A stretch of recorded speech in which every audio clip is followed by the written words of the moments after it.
Right, so the very credible Ross Young's given us new details regarding the display and also the release of the iMac Pro. So let's delve into it, but first make sure to like and subscribe for the latest Apple news and rumors. And with that being said, let's just tuck in. Right, so as I said, Ross Young's a very credible source. The man knows everything there is to know about display supply chains, and so yeah, the information he tells us is very legit. And well, to be fair, this report does reiterate a few points we already know about the bigger iMac. For example, Ross Young once again mentions that we should see a spring release for the new iMac Pro, which of course does suggest we could see a March or April event. Now Young in this new report does give us a time frame. He says somewhere between March 20th and June 21st.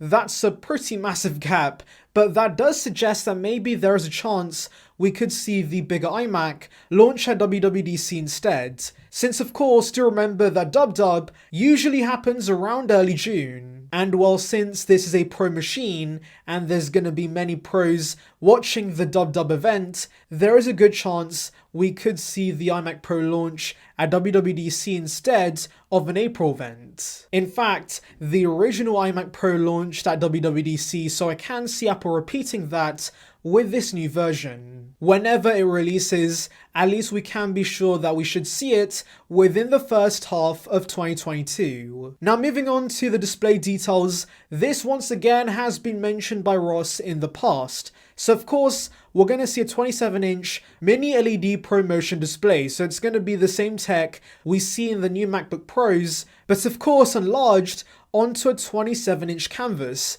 so this display is going to be absolutely amazing. But I do want to mention that a part of me still does not believe Apple's going to retain the 27-inch size for the larger iMac, since of course we did see a size increase for the smaller iMac, and it was a pretty substantial size increase, and so why not give the same treatment to the larger iMac? Because if anything, the creative pros buying the iMac Pro are going to appreciate a much larger display, so I am kind of hoping Ross Young is actually wrong about this and we do see a 30-inch panel on the bigger iMac.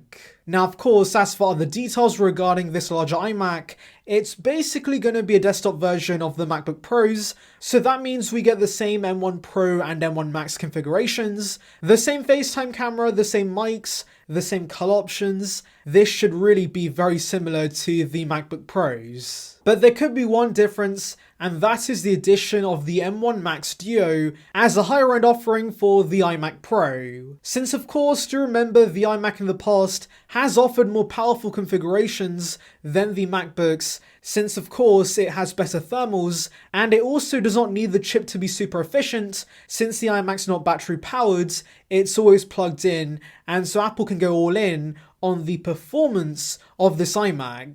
And so with multi-die references found in code for the M1 Max, there is a very good chance we could see Apple put together two M1 Max chips as the highest end option for the bigger iMac.